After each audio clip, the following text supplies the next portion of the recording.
My name is Beatrice Churu, a member of Positive Psychology Association and very happy of Kenya, and very happy to be your host today, together with Dominic Kamau.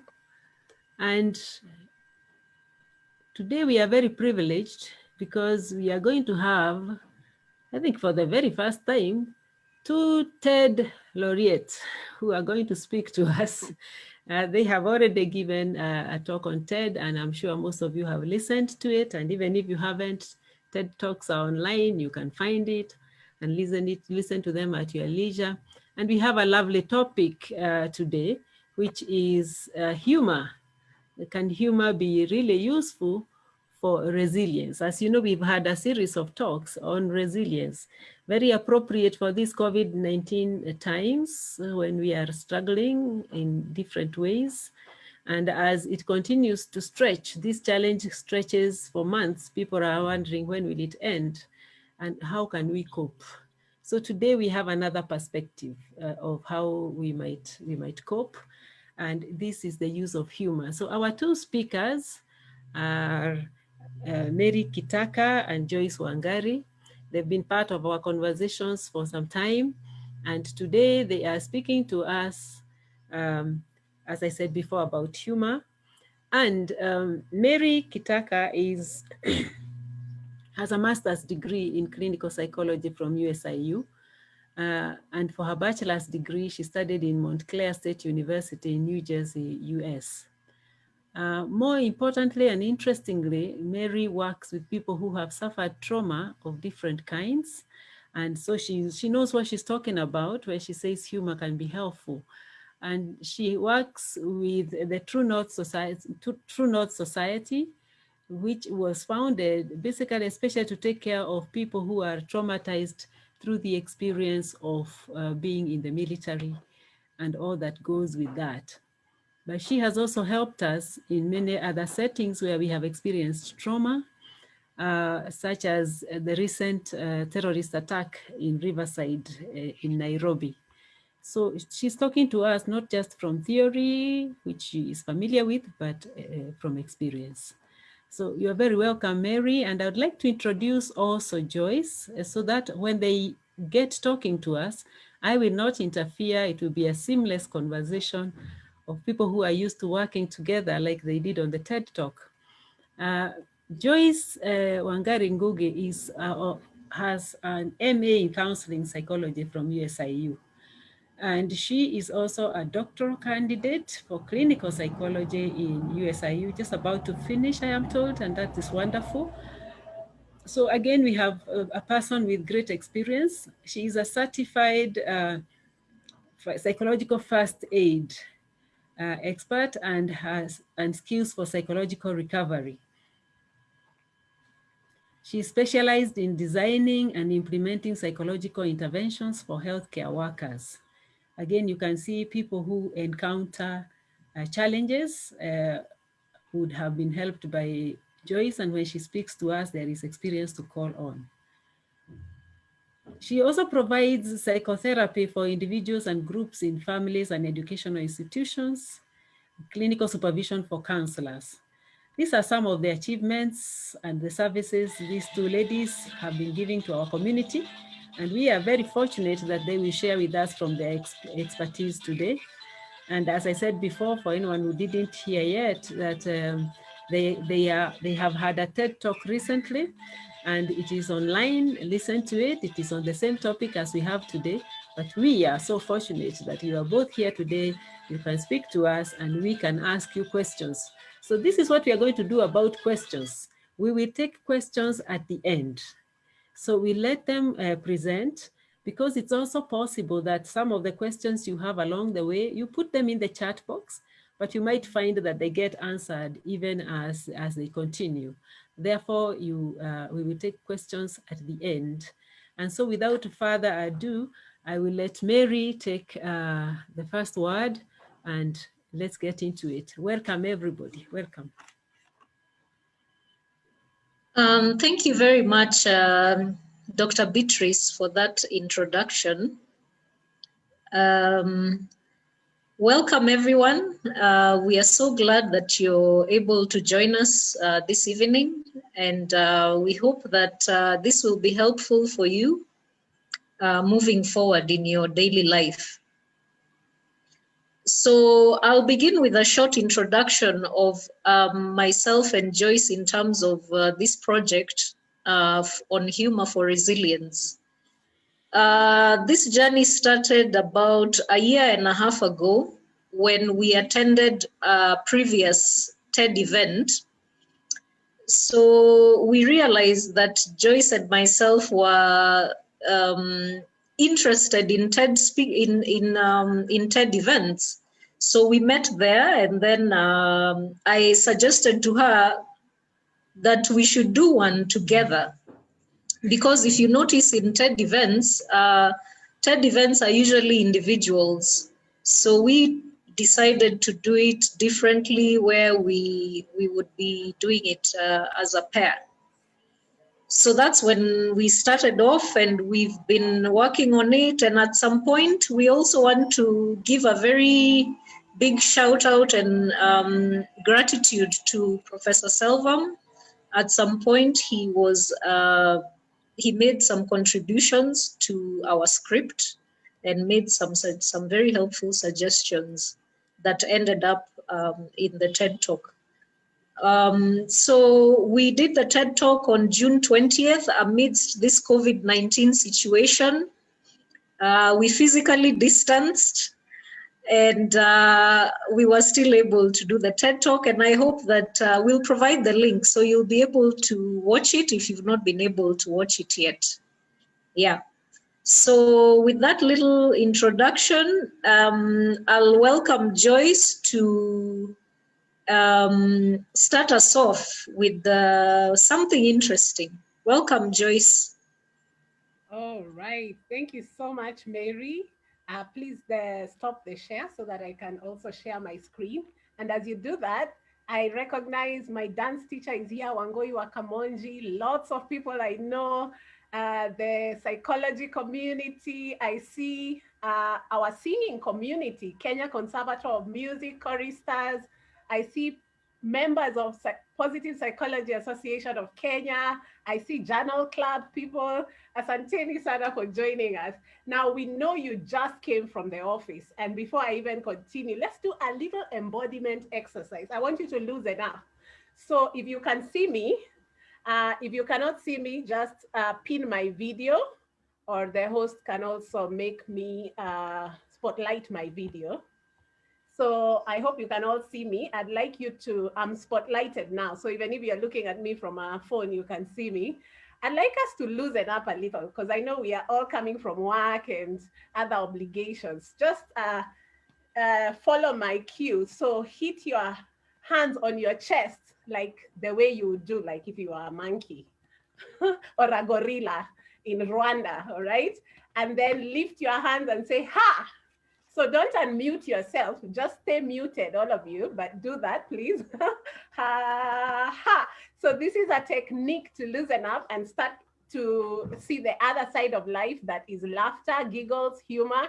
And I hope that short exercise has helped you to come here and be in the room. So I'd like us to start with an assessment. I'd like you to get a pen and a paper.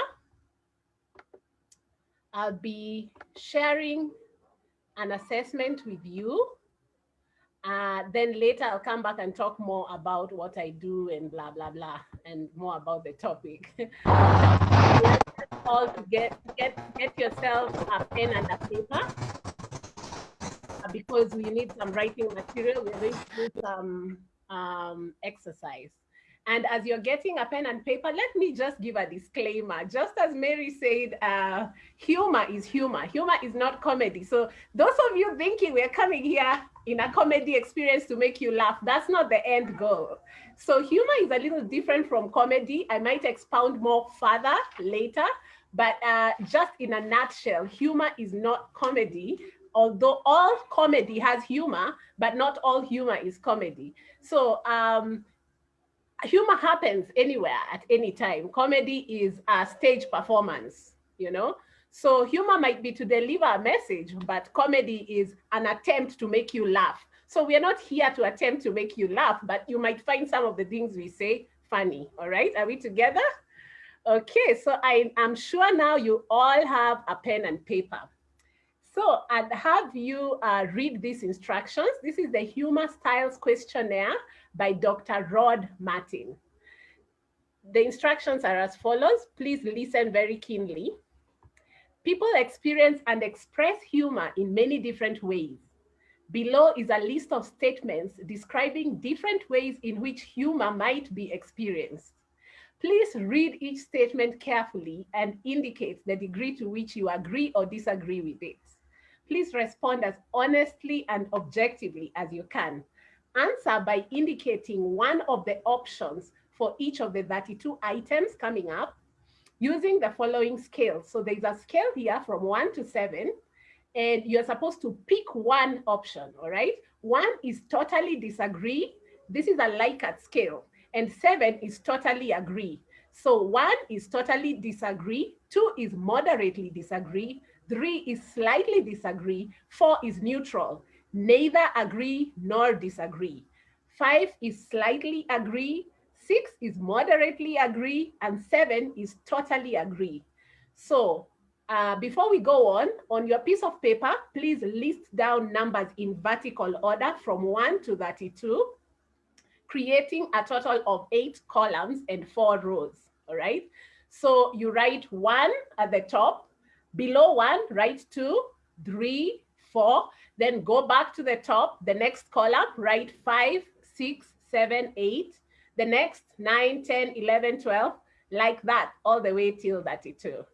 So if you're ready, please type on the chat that you're done. Say, I'm ready, or we are ready, or I got myself my pen and paper. Just type ready if you're ready. I want to see if we are all together, because this is an interesting test. You're going to test your humor style today, all right? So if you're ready, just type in the chat, ready, so that we proceed. I'm sure you've gotten pen and paper. You have the columns. We clinical psychologists love testing all kinds of things, you know. Today we are going to test your humor style. I see many people are saying ready, ready, ready. So in the interest of time, we will proceed. Now I'm going to share the web link so that in case you missed these instructions or you're coming in now, you can always look. So it's humorstyles.com. So you can open that web link as well and follow as we go along. So open humorstyles.com or follow this, all right? So I see people are saying ready, ready. Nobody is saying they need a minute to get a pen and paper. I think we are all together. All right, so I don't know why it won't move to the next. Okay, so number 1, so the scale is there at the top. I hope you can see it properly. So number 1, I usually don't laugh or joke around much with other people. So next to number 1, write your choice. Either 1, 2, 3, 4, 5, 6, 7. 1 is totally disagree, 4 is neutral, 7 is totally agree, all right? Number 2, so we're going to take it faster. So please bear with me. There are 32 items. I want us to finish it in about, in the next few minutes, all right? Number 2, if I am feeling depressed, I can usually cheer myself up with humor. So pick a number. 1, totally disagree. 7, totally agree. Number 3, if someone makes a mistake, I will often tease them about it. All right, so let me type in the chat for anybody who is lost so far to go to humorstyles.com for this exercise, all right? Okay, so that's number 3. Number 4, I let people laugh at me or make fun at my expense more than I should. Okay, indicate your answer. 1, totally disagree. 7, totally agree. What do you think? All right, number 5, I don't have to work very hard at making other people laugh. I seem to be a naturally humorous person. That's number 5. Do you have your answer there? All right. I assume we are going together. Okay. Number 6, even when I'm by myself, I'm often amused by the absurdities of life. Right? Absurdities, like the oddities of life. Right? Number 6. Number 7, people are never offended or hurt by my sense of humor. Okay. Some of us, it might be 1, some 2, some 7. Totally agree. Okay. So pick your option, only one option per question. Number 8, I will often get carried away in putting myself down if it makes my family or friends laugh. All right. So all these questions are on humorstyle.com. If you are lost, I'm moving on to the next one because there are 32 questions and I want us to get a score at the end of this. Right? So number 9, I rarely make other people laugh by telling funny stories about myself. Okay, your option, right?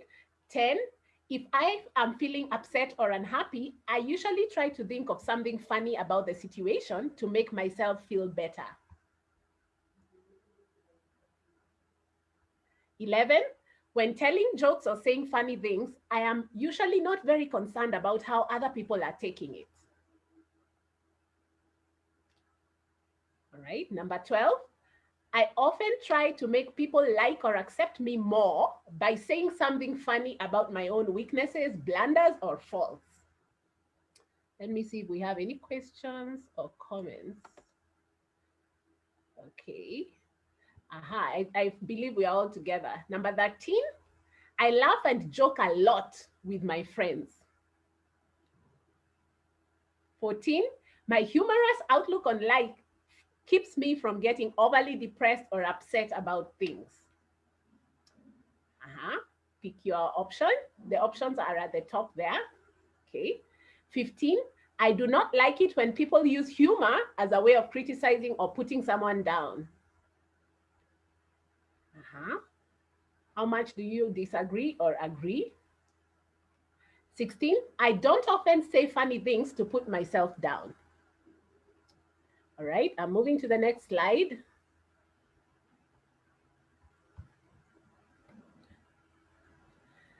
17, I usually don't like to tell jokes or amuse people. Okay. Pick your answer. 18, if I'm by myself and I'm feeling unhappy, I make an effort to think of something funny or cheer myself up. 19, sometimes I think of something that is so funny that I can't stop myself from saying it, even if it is not appropriate for the situation. So how much do you disagree or agree? Okay, 20, I often go overboard in putting myself down when I am making jokes or trying to be funny. 21, I enjoy making people laugh. All right, 22, if I am feeling sad or upset, I usually lose my sense of humor. 23, I never participate in laughing at others, even if all my friends are doing it. 24, when I am with friends or family, I often seem to be the one that other people make fun of or joke about. Okay, I hope we are all together so far. The last set of questions. Remember the scale is 1 to 7. 1, totally disagree. 7, strongly agree or totally agree. 4 is neutral, so pick one option. 25, I don't often joke around with my friends. 26, it is my experience that thinking about something amusing, some amusing aspect of a situation is often a very effective way of coping with problems. 27, if I don't like someone, I often use humor to teasing to put them down. Okay, pick your choice. 28, if I am having problems or feeling unhappy, I often cover it up by joking around so that even my closest friends don't know how I really feel. Okay, pick your choice. 29, I usually can't think of witty things to say when I'm with other people. Right? 30. I don't need to be with other people to feel amused. I can usually find things to laugh about even when I'm by myself. Okay, the second last one, 31. Even if something is really funny to me, I will not laugh or joke about it if someone will be offended. Right? Letting others laugh at me is my way of keeping my friends and family in good spirits. So that's number 32. So if you have finished all of them, please type in the chat, done. If you are done with all the, remember I said the website is humorstyles.com. If you are lost, you can go there and do that. I see people are done. I don't see any question. I don't see anybody who's lost. So I'll assume that we are all going on very well. Thank you so much for your feedback. So now let us score the scale. Remember, let me go back and show you how you are supposed to indicate the scores, right? So you are supposed to have 8 columns and put a star on the following numbers. Number 1, put a star at number 1, number 9, number 17, number 25, number 29, you put a star there, right?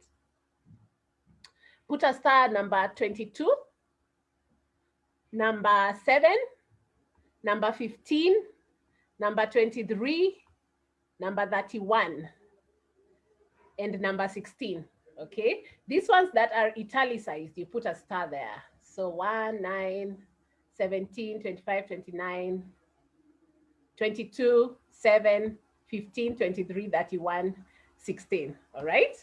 So remember, your scores are your personal property. You only share if you want to tell us later your experience of doing this. So let us now interpret the scores. Which style of humor do you use most? There are 4 styles. So what I'd like you to do, where you've put an asterisk, these ones, which there is a star next to it, I'd like you to reverse the score. So if the score you had put 1, you put 7, you reverse it, okay? If you had put 2, change that score to 6, all right? If you had put 3, change it to 5. The only one that remains the same is 4, because 4 is right in the middle. If it was 4, it's 4. But if you had put 5, reverse the score, the answer to 3, okay? If it was 6, change it to 2. If it was 7, change to 1 for the following numbers. Question number 1, question number 9, question 17, question 25, question 29, question 22, question 7, question 15, question 23, question 31, and question 16. And so I'm going to type the same on the chat for those who may not be following. Sorry, let me go back. Okay. So I just want to type the same so that we are all together. So for you to, before you add up your scores, I'd like you to reverse. So reverse score the following.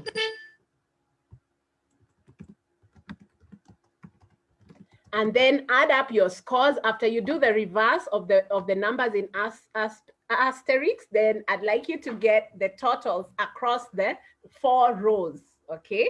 So how much, we want to see which type of humor is the strongest. We have 4 humor styles: affiliative, self-enhancing, aggressive, or self-defeating. So let me see the people who can do that mathematics very fast. So you reverse score the following items and then add up the score.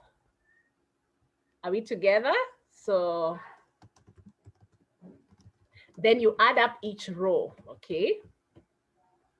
So the following items, I hope you've done all the math. So the number 1, number 9, number 17, number 25, number 29, number 22,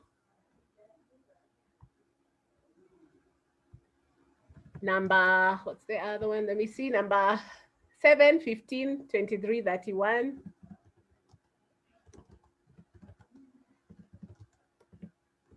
And 16, all right? So I'd like to know which of this one is your highest score. Is it affiliative, self-enhancing, aggressive, or self-defeating? So When you add up the rows, then describe, just type in the chat which one was the highest.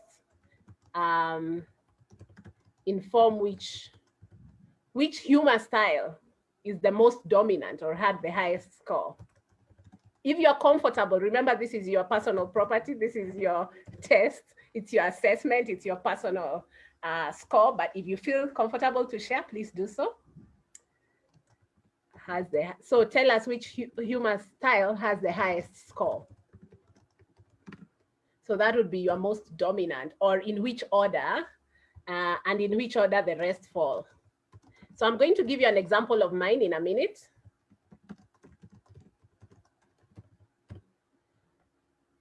All right, so you can tell us, is it affiliative, self-enhancing,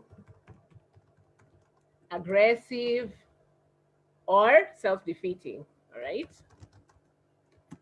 So I'm typing in the chat for you to follow. So just tell us which one was the highest, followed by which other humor style.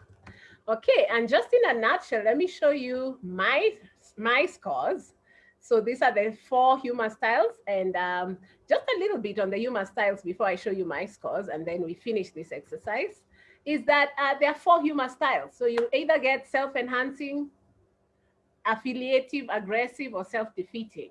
And it depends on which one is adaptive, maladaptive, which one focuses on the self or on the other people. We can talk about this again as we go along. So at this point, I'd like to share my own results. Let me see if anybody has gotten a score yet. Okay, somebody is stuck. Grace is asking, please explain how we are adding again. So I'm going to share the slide again. So you remember you wrote the numbers in 4 rows. So before you add up the rows, reverse some of the scores that I've indicated there, then add up the rows, not the columns, the 4 rows going across from left to right. Add up the scores of each of the items that you added up, all right? So the first thing to do is to reverse some of those scores, okay, because they were asked in the negative. Are we together? So the question number 1, 9, 17, 25, 29, 22, 7, 5, 15, 23, 31, and 16. Those are the items you need to reverse the score, and then now add up the rest, every row, okay? That will give you the 4 humor styles. The first row is affiliative, second row is self-enhancing, third row is aggressive, fourth row is self-defeating. Grace, if you are lost, I can still show you the actual website where it even calculates for you your actual score. So go to humorstyles.com in the interest of time. Once you do this, as you can see on the screen, once you do the 32 questions, it generates your result, okay? So I'm very interested in the result, and I'm going to share mine. So my score, the highest is self-enhancing humor. So self-enhancing humor is being able to maintain my own humorous outlook in life. I use humor to cheer myself up. So actually it showed that of the 4 types, when I added up across the rows, the highest that I use is self-enhancing. And it told me I'm in the 99th percentile. I'm like one of the top people who use self-enhancing humor. Like I laugh at myself a lot. That's the type of humor I use a lot. The second one from this website, it really arranges your scores very well. The second one for me was self-defeating humor. I also use humor to put myself down a lot. And that could be related to maybe imposter syndrome or something, okay? And then I also have aggressive humor, but that is very low. That is lower, okay? Aggressive humor would be the kind that I'd tease somebody if I know them very well. Sometimes, you know, the humor falls flat because it's not appropriate in that situation, and that's aggressive humor, okay? And then affiliative humor, I don't use it so much. It shows here that that's, you know, that's another very low score for me. So yeah, I might need to work on affiliative humor where, you know, I laugh along with others, you know, and I don't make others feel so bad. So yeah, that's mine. So I would like to know which, when you did on the humorstyles.com, what showed up. You can actually go to the website itself. It will be faster for you to generate the score. You don't have to calculate. It will calculate it for you. I hope we are together. All right. So let me just take some, let me see on the chat. What have people come up with? Aha, Jackie. So Grace, have I answered your question? Grace, if I've answered your question, just type on the chat, yes. All right, I hope you are able to add it up. If you're not able to add it up, just go to humorstyles.com. It will do that for you. So Jackie says the highest is aggressive humor. Oh my goodness. And then self-enhancing humor. Thanks, Jackie, for sharing your assessment results. Nancy, oh, Grace says I answered her question. Thank you. Nancy Wanyara says self-enhancing. Wow, that's amazing. That's your highest, that's your most dominant style of humor. All right, thank you so much. I think at this point, I'll hand it over back to Mary.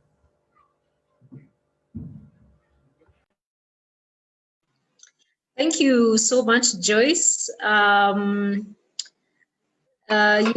share back the screen.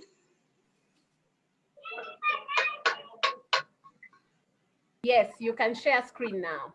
Please proceed.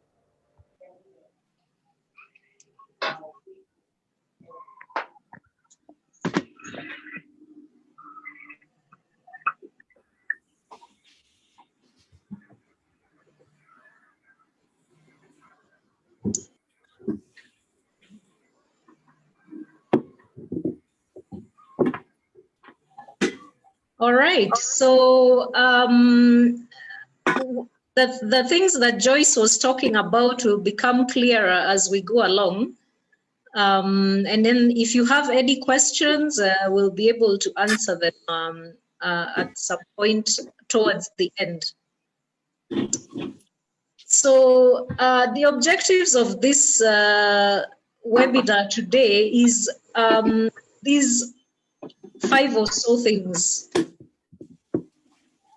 So the first was to reflect on our use of humor in everyday life, which is what we've just done. And then I'll go briefly through an overview of mental health in Kenya. We'll be able to understand the various perspectives that psychologists use to study humor. And we'll also see practical applications of humor and how we can use it to improve resilience. Resilience is our ability to be able to bounce back when we face challenges. And then Joyce will talk about the use of humor in Kenya.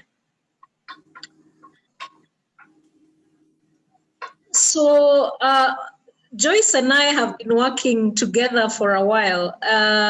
Last year, we were involved in organizing with the partnership with the Ministry of Health. We were able to organize the first mental health conference in Kenya. And during that time, there were a series of things that happened. And one of them was that the Ministry of Health was tasked with going around the country to find out what is the state of mental health. And after their, touring different counties, they ended up having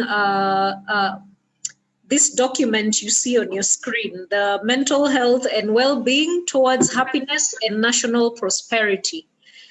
And this is very important today because the Positive Psychology Association of Kenya is interested in well-being, in the well-being of people. And we are going to see that as we go along. So if you would like, after the webinar or at your own time, you can be able to visit this website and you'll be able to find this document that talks about what the government plans as far as mental health is concerned in Kenya. And one of the recommendations that interests us today that was made was that the government would like to establish the National Mental Health and Happiness Commission, which will have the overall mental health authority. So the government is now interested in our happiness, which is a very good thing. And as psychologists, our role is to support people with their mental health and to increase their experience of positive emotions and happiness. And this is why humor is not trivial.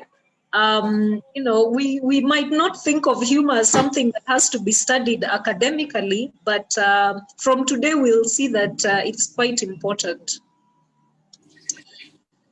So because we are psychologists, it's good for us to understand how psychologists understand humor. There isn't one definition at the moment. There are several.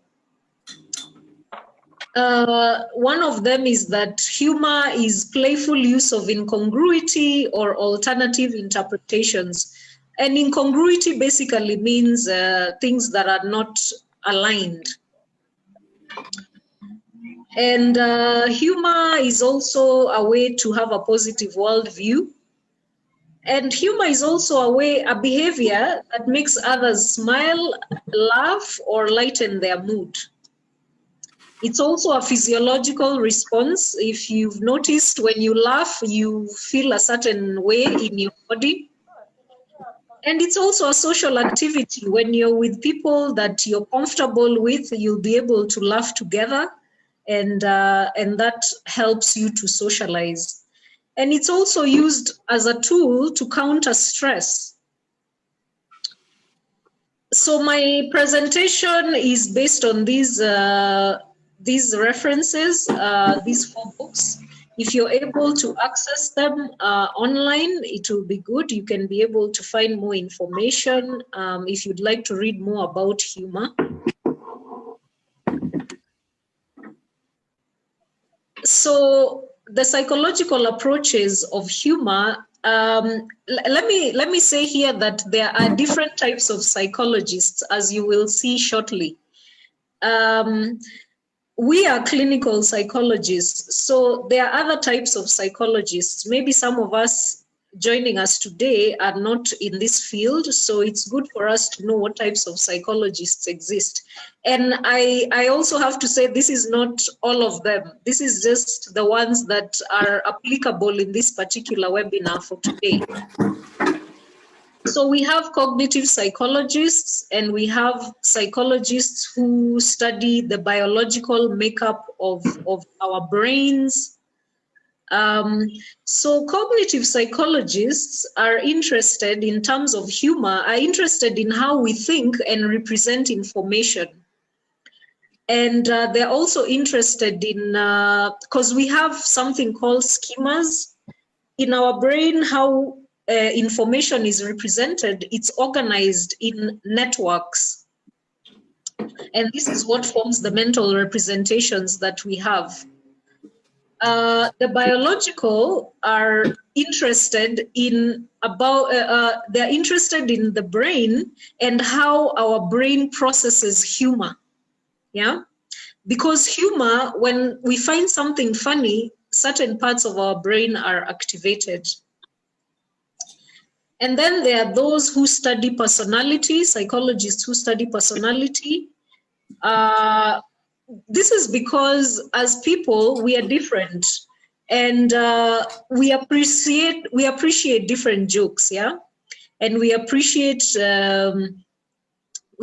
different jokes in different situations and different events.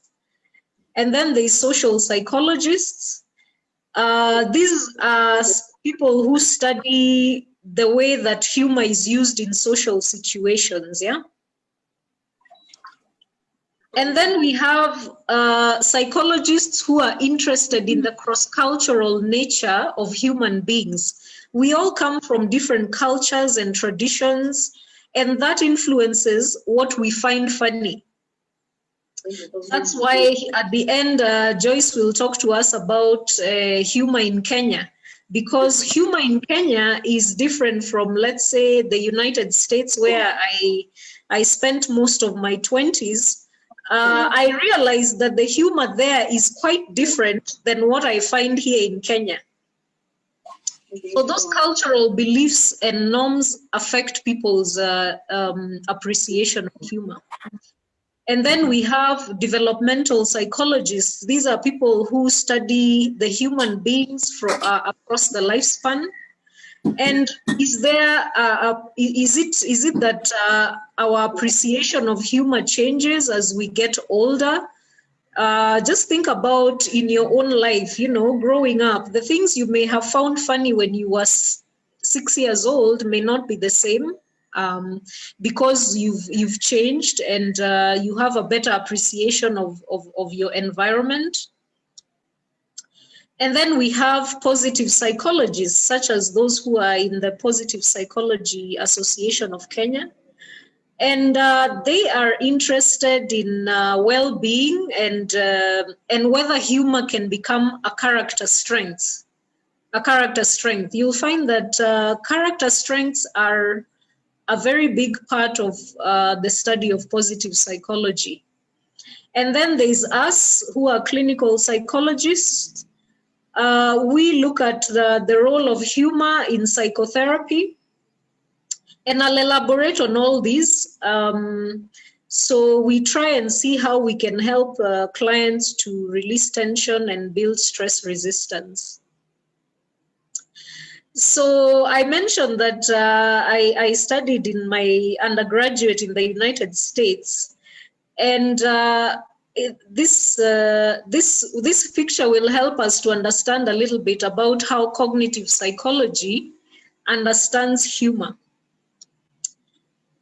So there are different models that researchers use, but the most popular among cognitive psychologists in terms of humor is this model called the three-stage model of humor by these researchers. And what they found was that humor happens in 3 stages. So if we are going to appreciate a joke like the one I'm going to explain here, we have to be able to first mentally represent the setup of the joke. So let me set up this joke for you. In 2015, okay, so in the US, there's this culture where the president, during November, the Thanksgiving holiday, that the president usually has to do something called a turkey pardon. He has to pardon a turkey. So that means that that turkey will not be slaughtered for Thanksgiving to be eaten.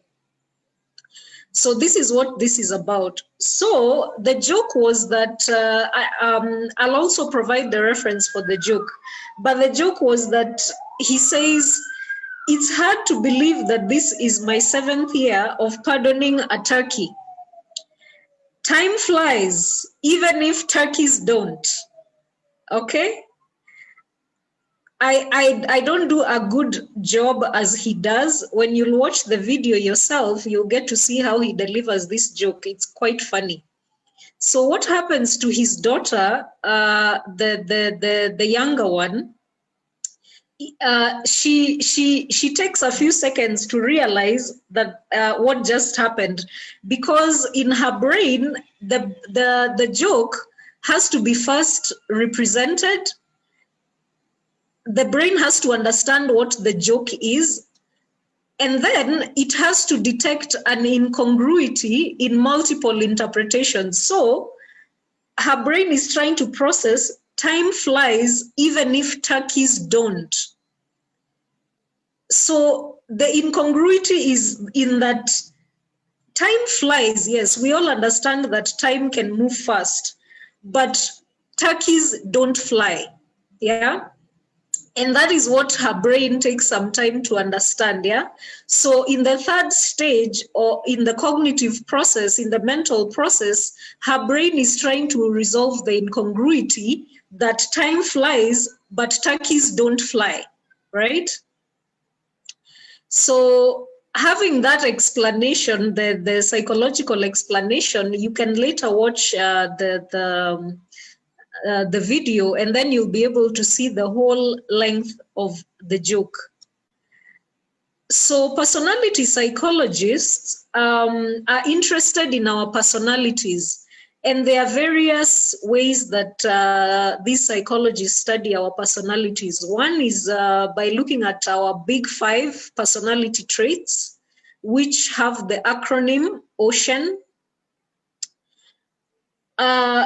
So the first is openness to experience. You can also think about yourself as I speak, whether which one applies to you. Are you the kind of person who is curious, open to experience, or you're the kind of person who's a bit more reserved? You prefer to go with what you know. Then there's conscientiousness, which is people who are very disciplined and people who are reliable, people who keep their word, people who are loyal, versus people who are the opposite. They don't keep their word. They might not really always do what they say they are going to do. They are not exactly disciplined. Then there is extroversion versus introversion. So these are the people who are more outgoing. They prefer to be among people. They prefer to be in large groups of people. Or the opposite, which is introverts, who are people who prefer, they really, really appreciate their time alone, and they really enjoy, maybe reflection, or they prefer to work in small groups of people. Then there is agreeableness versus disagreeableness. So these are people who people might call, in quotes, nice, versus people who seem a bit more aggressive. And then there's neuroticism versus emotional stability. Neuroticism means people who are prone to anxiety and worry quite a bit. And then there's the emotionally stable people who you find who are very calm. They don't get moved easily by things.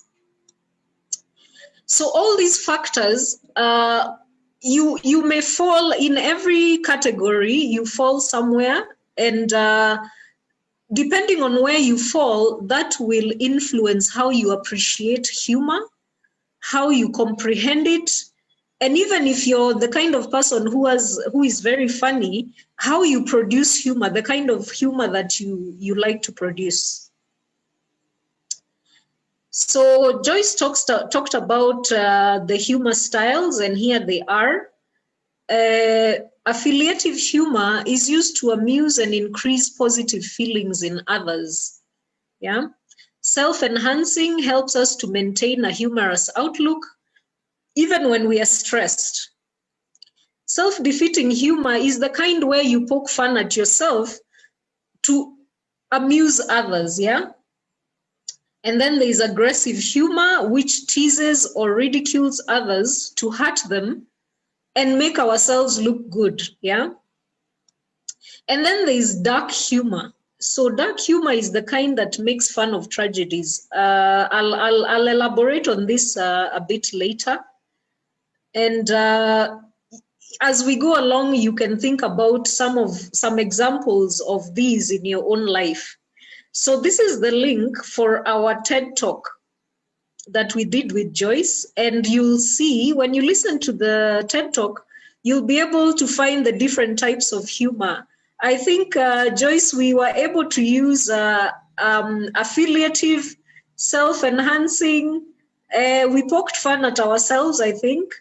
And I think the only thing we didn't do was use aggressive humor, but the rest we used. So that people would be able to appreciate the different styles. So social psychologists are interested in that humor is a tool that encourages social interaction. Imagine all your social interactions, especially among friends. Humor is something that can really help for people to lighten their mood and for people to be able to interact. And humor helps us to disclose attitudes or feelings about things that are awkward, or those things that seem like they're not supposed to be spoken about. Humor can really help us to do that. And then sometimes when you're trying to give someone feedback, you can provide that criticism in a humorous way, so that you don't exactly hurt their feelings. And we are able also to use humor to bridge discussions when there are disagreements. I know this is a popular thing in Kenya, where in my observation, I find that our political class use this particular way of doing things. They're able to bridge discussions in a humorous way, even when they disagree, which is good. And then humor can help us to save face when we are feeling ashamed. Sometimes you might, let's say you were walking on the street and then you tripped and you fall in a very, let me call it less than elegant way. And everyone is trying to help you get up and you're feeling quite embarrassed. So you might say something funny so that you don't, just to push away the feelings of shame, yeah? And then, so here is the positive psychology approach. The positive psychology is, as some of you may have been following in this series of webinars, you now know that positive psychology is interested in people's well-being. And Dr. Martin Seligman is he's popularly known as the founder of positive psychology, which came into being in the late 90s. And the big 5 elements of positive psychology are positive emotions, accomplishment, engagement, relationships, and meaning. So humor, in terms of humor and positive psychology, humor seeks to contribute 3 building blocks for a good life. So that is the positive emotions, the engagement, and the relationships. Okay, so Dr. Martin Seligman has done a lot of work in positive psychology, and you can find his profile and what he's been able to do on this link. He's at the University of Pennsylvania in the United States. And another group of researchers also found that sense of humor predicted happiness. So these are things that positive psychologists are really interested in. And I had mentioned earlier that in positive psychology, character strengths are things that you get to hear a lot about. So Dr. Seligman and his colleague were able to define humor as liking to laugh, making others smile, and seeing the light side of life, yeah? And then they see it as a virtue that helps people to be able to be satisfied in their lives and also to enrich the lives of others. Humor helps us to enrich the lives of others. Imagine a friend who is feeling sad about something. If you're able to be humorous, you can be able to lighten the load they might be carrying. So that makes this a character strength for you. Yeah, we can use humor to make people feel good. And then we can make light of bad experiences. So here I remember that South Sea is humorously called South Seas. We all know that South Sea, those of us who are Kenyan know that South Sea is a place that is prone to flooding. Yeah. And so these people are always, almost wading through the water every time it rains. So they don't live in South Sea, they live in South Seas. Humor as a character strength helps us to connect with others, and it also helps us appreciate our own humanity when we make mistakes.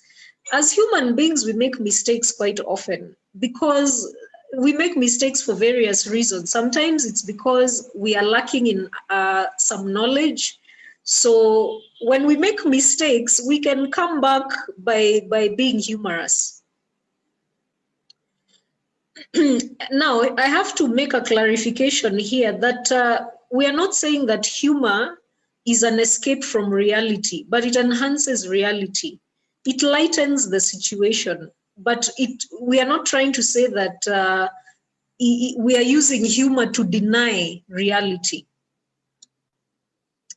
So as far as clinical psychologists are concerned, this is actually how I got the idea to do the TED Talk with Joyce.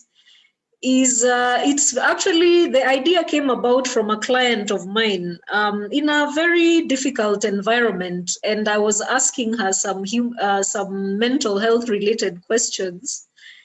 And I asked her if she thought if all people who suffer from mental health issues are mad.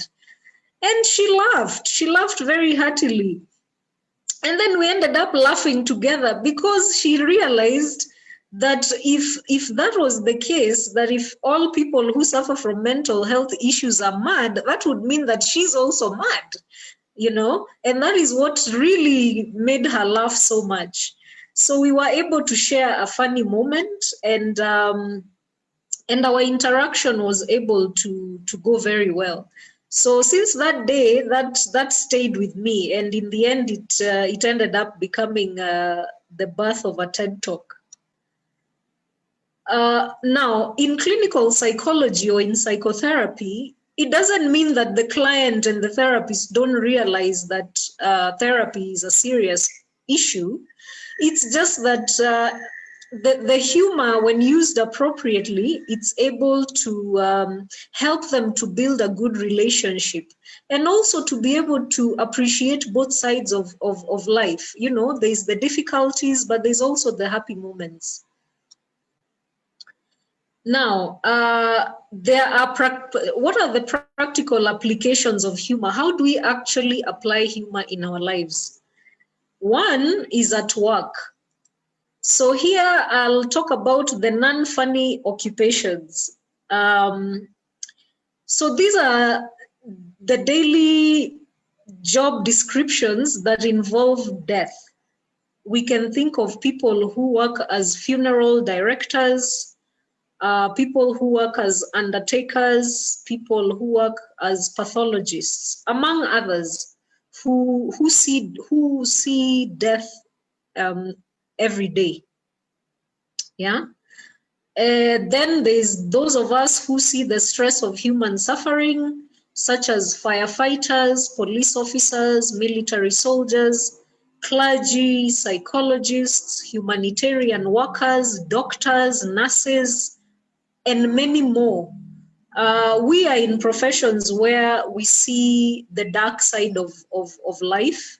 You know, when Dr. Beatrice introduced me, she mentioned that I supported people in the terrorist attack that happened last year. And that was a very difficult situation. And that is one among many. And that can take a toll. So humor can come in handy for all these people who, you know, work can be very difficult. Now, the use of humor requires good timing, the place, and context, because when it's used inappropriately, it can be misconstrued as an insult, especially in these very delicate professions. You can imagine a funeral director making a joke, so you can imagine that the joke will be death related, yeah? So it has to be made appropriately. It can be done, it's just that it has to be able to fit within the criterion of humor and not really insulting clients or families of the person who has died, yeah? And so researchers have actually found that workplace humor is very helpful. So they found this in morticians. Morticians are the people who prepare the bodies for burial when people have died. They found that among these people, the private humor that they have in their workplace was very helpful for them in terms of coping with the difficult situation that they find themselves in every day. And then there are other applications of humor. You know, for parenting, you can imagine that you know, children become very scared of parents who are always serious. Yeah. So sometimes, even when the child has made a mistake, the parent can appropriately judge to use corrective humor to be able to correct the child. And this will lighten the relationship so that children find, okay, so sometimes mom or dad are serious, but sometimes they can also be lighthearted. And then in marriage, Dr. John Gottman, who is an expert in marriage research, has found that humor helps to de-escalate bad feelings and lead to better understanding. So, you know, conflict happens in marriage, and it's important, if people are able to use humor appropriately, to be able to come out of those bad feelings that can manifest. And then among siblings, you know, sometimes there's sibling rivalry, but siblings who are able to use affiliative humor are able to create strong bonds amongst themselves. And then among friends, you know, as I mentioned earlier, humor can be a very good social lubricant. It can really reduce tension, especially in social gatherings. Sometimes when people meet, you can feel the tension. But the minute you know, one person cracks a joke or someone says something humorous, then people are able to relax and enjoy themselves. Then leaders in organizations, it makes leaders approachable, you know, when they use humor appropriately. So you remember the joke about President Obama.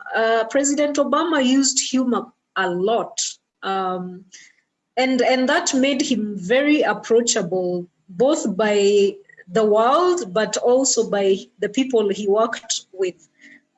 So that's the link for the joke I was telling you about the turkey. It's very funny. I encourage you to watch it. And then lastly, it's schools and universities. You know, teachers can use humor because children, especially children who are young, they enjoy playfulness. Adults enjoy playfulness as well, but I remember even from a young age, the teachers who are funny and playful made learning fun, and we would be able to learn a lot. Yeah, so depending on the age, the teachers or the lecturers are able to use humor appropriately. All right. So thank you. I'll stop there for now and hand it over again to Joyce so that she can talk to us about humor in Kenya. Thank you so much, Mary. So once you stop screen share, I can be able to share my slides. Yes. I see a comment from Marwa that morticians have a lot of fun and humorous moments.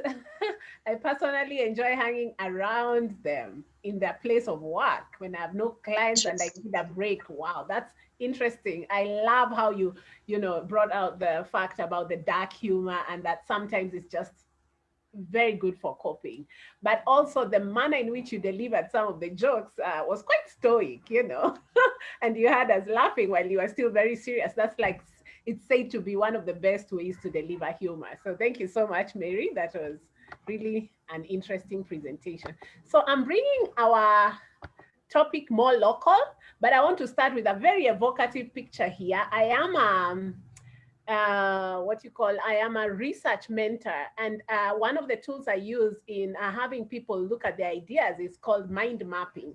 And so we use the 5 W's and 1 H. That is the way you ask questions to get an answer. So the 5 W's and 1 H is a mnemonic that it is derived from the story of 5 wives and 1 husband. So today I'll be asking the 5 wives: who, what, where, why, and when, and how. This picture was gotten from a site whereby they describe that this mnemonic is coined for its inherent stickiness in our world, where we like disruptive thoughts and where scenes get noticed. It's visible. Now you can see the 5 wives. And this way you retain the mnemonic faster. Instead of trying to memorize who, what, where, why, when, how, the questions, you just think about the 5 wives and 1 husband. And so today I'm going to be talking about the 5 W's and 1 H on humor in Kenya. I hope you got the joke from this picture. All right. So, what is humorous in Kenyan comedy? Kenyans never disappoint. And in June, for the first time, you saw this picture on the left was a video that was shown on KTN primetime news. For the first time in the history of Kenya, we have memes making headlines in news, and Kenyans' humor when the president was to give the way forward. I'm sure all of you were busy sending on your WhatsApp status all over the place all these Sarafina songs of freedom. We were waiting for the curfew to be lifted, and these other funny memes. And there's a link there. Just because of time, I can't show them. But there's very little scholarly research about humor in Kenya. And I must say that I believe in decolonizing psychology and having our story. But mainstream psychology, a lot of the global names that Mary mentions are outside Kenya. We still don't have enough. And there's these two literary authors in the field of literature, Micheka and Muaka. Micheka is a funny name, but that's his real name. They describe ethnic humor. They say that Kenyan humor is very ethnic. It's along ethnic lines, and it's based on 3 things: absurdities, incongruencies, and stylized speech. This idea of shrubbing and twanging. Okay, if you're a Kenyan now, you know what I'm talking about. Stylized speech, the way certain people in different ethnic communities speak, and that makes it funny. So that is one source I found. And where is it found? It's all over the place, but I would say 3 categories. I would say social commentary, which is a very unique way of looking at especially the political and social things that are going wrong in Kenya. This is also a tool of activism. This is where a lot of humor is found: social commentary, looking at events over time, and then social stories. We use social stories in Kenya a lot. We love narratives that's embedded in our culture and heritage. And then obviously jokes and memes. There's one very interesting meme. I wish we had time, but I put it on a link here. I'm sure you've seen the Kiambu Press very hilarious video. That link there, you can always watch at your own time. But this is a satire making fun of our approach to COVID-19. And this guy from Kiambu puts up a video as if he's on a show with a CNN anchor, Brianna Keller. I'm sure you've seen this video. And, he pokes fun at how the state militarized the approach, whipping people all over the place, and they selectively applied sanctions, and they favored some people who are breaking the rules with impunity. But the poor people, the ordinary Mwananchi who are staying at home as they were ordered, they were just shocked to see corruption merchants, moving in and making a killing out of, the COVID funds that were being pumped into the country. So today, you can just tell your own status, your own socioeconomic status by the behavior, of the poor versus the rich in Kenya. And those now have become the two so-called ethnic communities or 2 tribes in Kenya. Is really the haves and the have-nots, the poor and the rich. And poking fun at such a subject that is almost taboo could land you in jail potentially. You're poking fun at the big wigs. This is not a subject that you tread on just like that. You have to tread carefully. It's just like religion and politics. Those are subjects that evoke a lot of feelings. And so humor has a way of bringing taboo and slurs and jokes and memes. I think Kenyans have just taken online, and they've been doing a good job at just making this so-called Rona times, enjoyable. And there's been an increase of a lot of humor. So why? Edutainment. In our TED Talk, we talked about edutainment, and Mary explained that means education and entertainment. Obviously, some of you came here to be entertained, and then obviously catharsis, this emotional release It's very cathartic to have humor. Then activism, I've just explained that before. There's an article on the elephant by David Mwambari, a very prominent activist, who speaks about how humor is being used to poke at those things that we need to change in society. Then obviously affiliation, cohesion, that's another reason we use humor. So when do Kenyans use humor? I would say all the time. Lao Tzu is quoted for this famous saying, when a student is ready, a teacher appears. So our country is blessed with a lot of narratives. However, one author makes a case that humor doesn't always necessarily translate from one culture to the next. In this article, you remember early in the Rona times, there was this Maasai man who, it was splashed on the headline, Maasai man whipping people. And, he makes a case that that may not have been very humorous. Some people were actually offended. And actually, this guy was apprehended. You remember the guy who was whipping people to leave the streets and to physically distance? He was actually apprehended. Although his intention was to make people laugh, he was trying to be, funny, but it did not, it was not taken like that. So how exactly is the humor done? As I said earlier, absurdities, the idea of contrasting, juxtaposing two positions and bringing that surprise element for you to see the oddities of living in this country. And then how else it's done, it's cohesion. One point I wanted to make is that Churchill's show is a very, very famous show, and they're doing a wonderful work with comedy. However, every year there's elections in Kenya.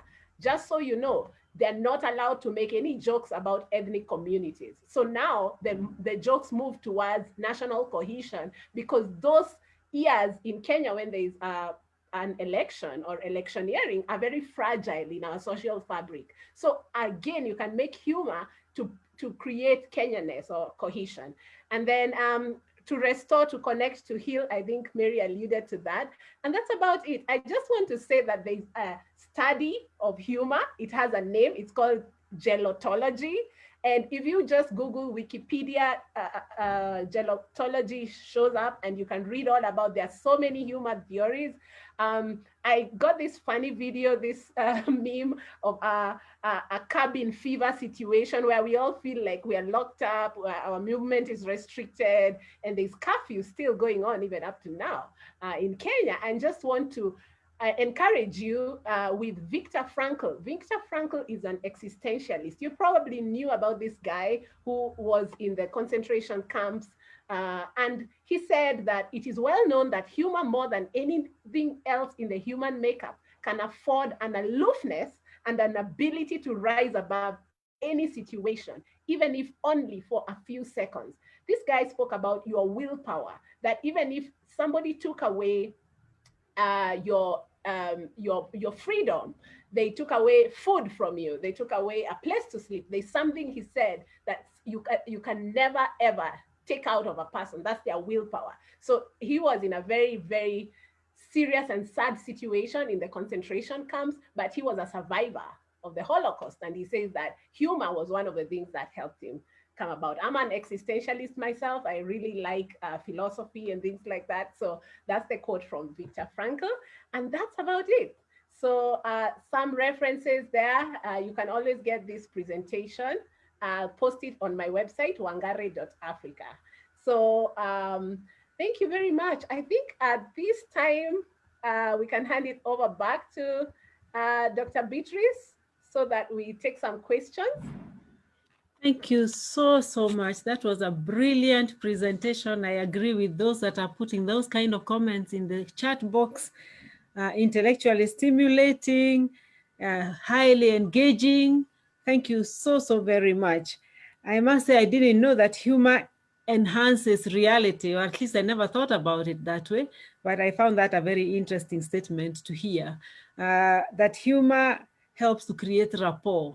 It's so good to have these scientific reflections, because then we can see how better to use this resource, which we seem to have an abundance of, naturally coming among our people. So I really want to commend both of you, Mary and Joyce, for a really brilliant presentation.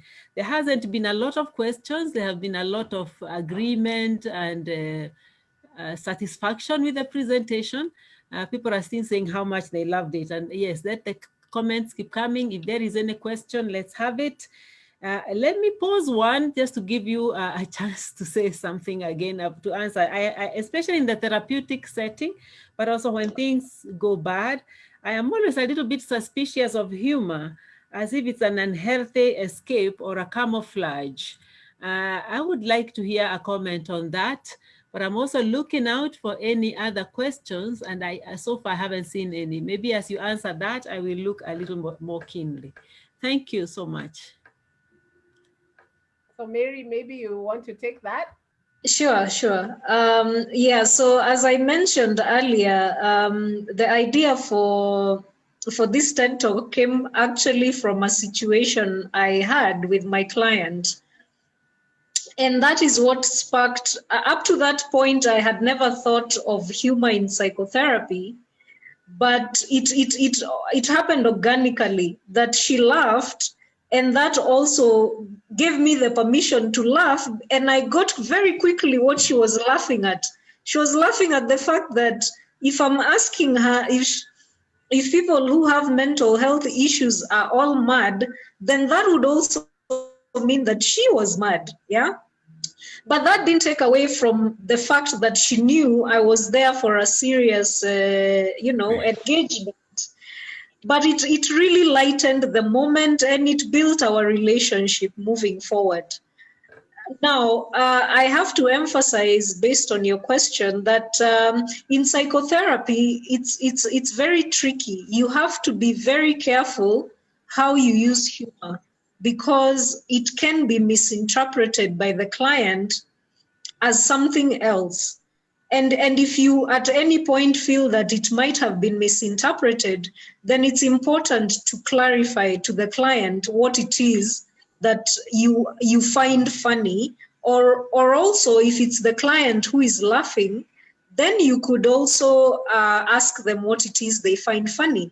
And humor in psychotherapy is actually quite important, because many times when people come for psychotherapy, they are coming when they are not in a good place, and they're having to deal with difficult issues. So if there can be moments where humor can be appropriately appreciated, it can bring the reality back to the client that life is not all serious, that it can actually, they can still be able to appreciate the lighter side of things. And sometimes that is actually what gets them out of the sadness they might be feeling, yeah? Therefore, the caveat is to make sure that it is used appropriately, but also that it is not used as an excuse or a way to deflect or to deny realities that the client needs to deal with. Because sometimes we've all maybe seen people who use humor a bit too much, where they're trying to deflect or deny a reality that they need to deal with. So it has to be used carefully in a psychotherapeutic setting. Yeah. Thank you very, very much indeed. Just to allow you to answer just two other questions, and these really do have to be the last. Most of the comments coming in are high appreciation, and one person with a high degree of humor says, it sounds like humor is serious business. Huh? Helen Masharia says, sounds like humor is serious business. It's brilliant, brilliant. There is a question about whether we can use, from Mr. Outa, Nick, whether we can use humor in a job interview situation.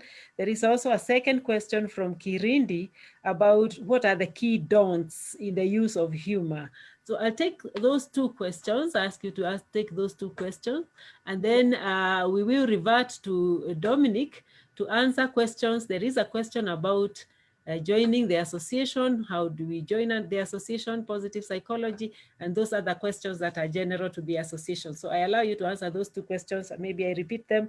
What are the key don'ts in the use of humor? And secondly, can we use humor in the job interview situation? Yes, thank you so much, Dr. Beatrice. And somebody inboxed, why am I wearing happy birthday? My birthday is 40 days from now, October 5. So please send your M-Pesa. You're very welcome to do so. Good, So brilliant. I'm just wearing this to make our presentation brighter because here we are allowed today. Yes. And So yeah. Nicola's question on a job interview, a very interesting question because you're meeting strangers who potentially are judging you, and you're tense. You're very tense, typically, and so you're an interviewee in front of a panel. The key there would be affiliative humor. One time I was kept outside an interview 3 hours, and I got in and said, I almost died of hunger when I could smell you people in here drinking coffee and eating biscuits, and I've been waiting outside. That joke was taken well. So the idea with humor is really create the relationship, rapport first, as fast as you can, and then the joke will land well. Kirindi Odindo asks a fantastic question. The don'ts. The don'ts, I would say, would be irresponsibility and the opposite of safety. So the idea is you've probably seen Kirindi in other countries, even here in Kenya, some humor which is quite for maybe adults only, and they put a disclaimer on the door. If you're entering here, this is what you will get. I've also seen online that in countries with a lot of crisis, like I know where you work, Kirindi, very fragile context, humor is very useful. But you want to make sure to know how much you can stretch your audience. What's the tolerance level? I was checking up a YouTube video on humor of resilience. You can check up humor of resilience in the Middle East, and they were saying over there they joke even about ISIS. ISIS, which are the terrorists, and there's a lot of there's a lot of fragility in the Middle East, but they're able to joke depending on how much the audience can accept that. And they said also in the Middle East, a lot of the humorists, a lot of the comedians are men. Women are generally not allowed to be the center of attention or to make jokes. But then there are some women who are rising in the field of humor and also comedy and jokes, and they are just being responsible for the cultural context in which they are. So the idea is the levity of the humor, how much you want to move us from point A and B has got to be responsible and safe. So I would say if there was a 2-point rule, it's responsibility and safety. But again, after understanding your humor styles, it's important to know how you can shift, for example, from aggressive humor to affiliative humor. The idea of doing such an assessment is over time, you can do it again and check if your affiliative humor has gone up so that you're able to connect people rather than tease them and mock them. And you can actually get help on how to create a dominant humor style like affiliative, which will be a humor style that brings people together, that unites people. It is true, humor can be used inappropriately. It becomes insulting, as Mary said, but we just have to be responsible and safe. That would be my 2-point rule. Thank you so much. Thank you very much, Joyce. Thank you. It's getting very, very interesting, and there's high appreciation, and we really, really do appreciate the two of you for a very well-researched presentation, and certainly this is a conversation worth returning to. We did promise everyone that we would start on time and finish on time, and so I would like to hand back now, having thanked you very, very sincerely. I wish we could clap. There are some emojis for clapping, and there is a lot of clapping in the chat box, but I want to give Dominic, who is a member of the board of Positive Psychology Association of Kenya, to give us some general information and about events and also some of the questions coming up. So Dominic, thank you so much. Great, thank you. Thank you for that. I also want to thank you, Dr. Beatrice, for hosting and moderating these conversations so very competently and in a way that helped also the presenters to do it, to present in a comfortable way. So thank you so much for that. Again, congratulations to Joyce Wangari and Mary Kittakah for the presentation. Absolutely. Who knew you can have a whole hour presentation on humor? We only thought it is about fun and comedy, and you could have a whole psychological presentation on humor, and that was absolutely an amazing presentation. So congratulations and thank you for making time to be, to come and animate this webinar for the Positive Psychology Association of Kenya. So to those who don't know me, my name is Dominic. As Dr. Beatrice has mentioned, I'm one of the founding members of the Positive Psychology Association of Kenya. And there are two things I just want to mention. There's a question regarding how to register and join and be part of the way of association. Remember, positive psychology is the second association, positive psychology association in Africa after South Africa. So we are doing very well. You'll be well advised to join us early. So that would be amazing for you to join us. And what you have to do is just go to our website, positivepsychologykenya.org.